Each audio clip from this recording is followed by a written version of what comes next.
tough few days, hasn't it? So much has been happening.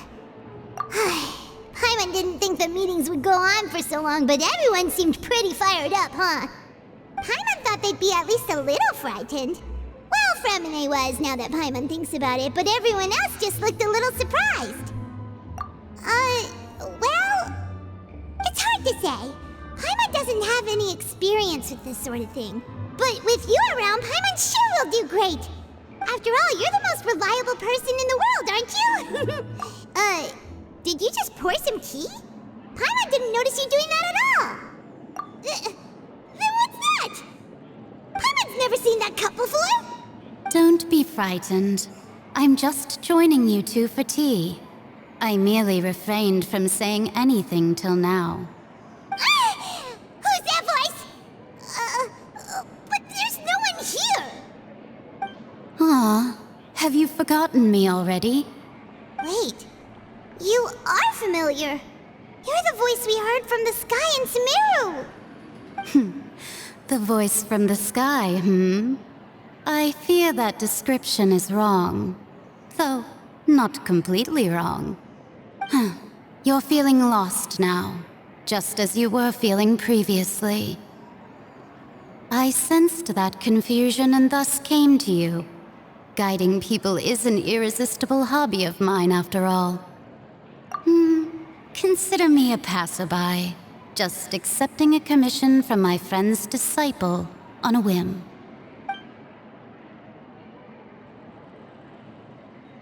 The prophecy.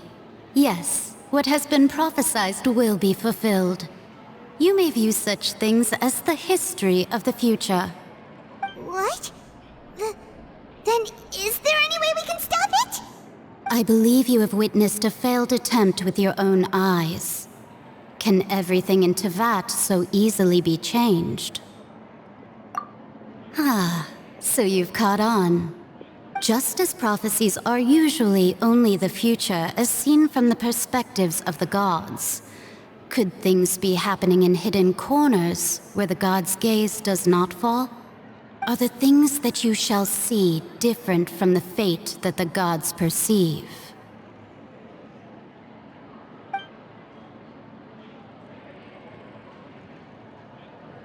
What is she talking about? It all sounds really impressive and important and stuff, but it also sounds kind of scary.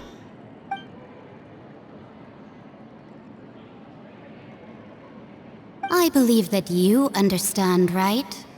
Some things are insignificant, but others you must reach out to change. Ultimately, fate shall serve as your only guide, no matter what will happen in Teyvat's future. All you need to do is to play your part. This was good tea, by the way. Thank you for your hospitality. Well, that'll be all for today. The voice. It's gone.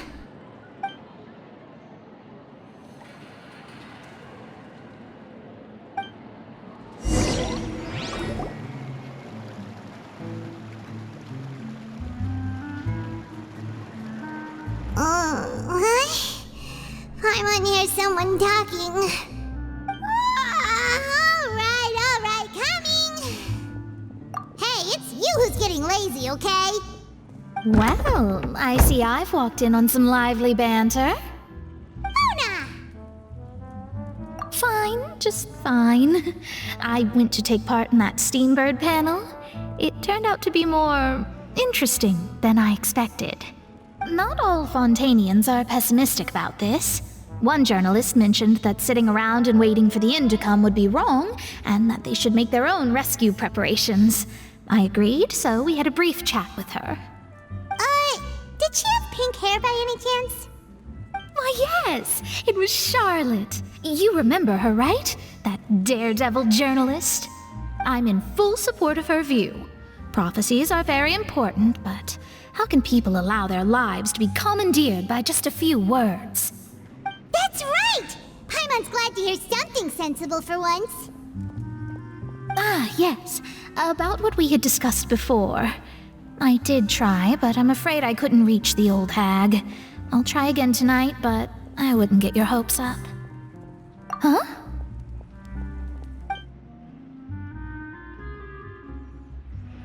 Goodness gracious. Are you serious? She said that even the god's gaze has blind spots. Pretty bold if you ask Paimon. Most people would believe the gods to be all-knowing, right? The Hexenzirkel members are certainly anything but ordinary. As for the mage named N, the old hag has mentioned her a few times. She said that N's sense of direction is incredible, and that she loves guiding those who are lost. But I've never met her, and if she were still alive, she'd be... Well, suffice it to say that the hag's at least a few hundred now, and N's been around for longer than that. Whoa, the Hexenzirkel sounds like a scary group. But they must really stay in shape to live so long. Their abilities alone are pretty terrifying. If she came to see you personally, then the problem you're facing must truly be of great importance. Well, it's not like Paimon could understand anything she said. Yes, she was quite cryptic, but I suspect she means that there is still a way to turn things around. She didn't say when or what that would be, though, so... Perhaps it is something that you cannot know right now.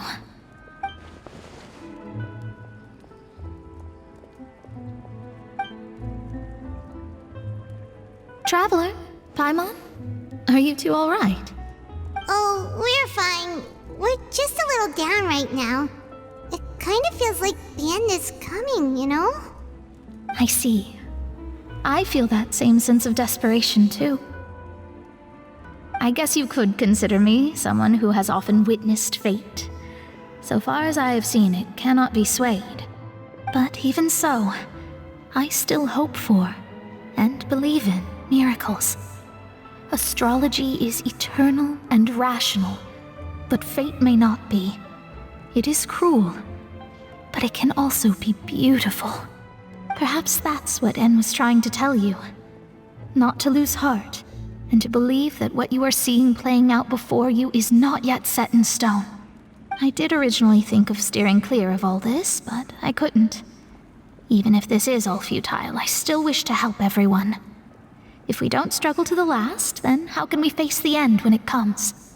Huh. You do have a point. There I go, talking about astrological principles again. Sorry about that. The moment I start talking about work-related stuff... I need to get going. It was worth trying to comfort you, even if only a little.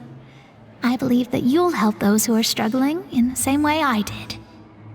I suppose that might be why we always seem to meet by coincidence. Paimon feels kind of moved by what Mona said, but also kind of sad too. Hey, Traveler, Paimon suddenly feels like going outside for a walk. Let's go.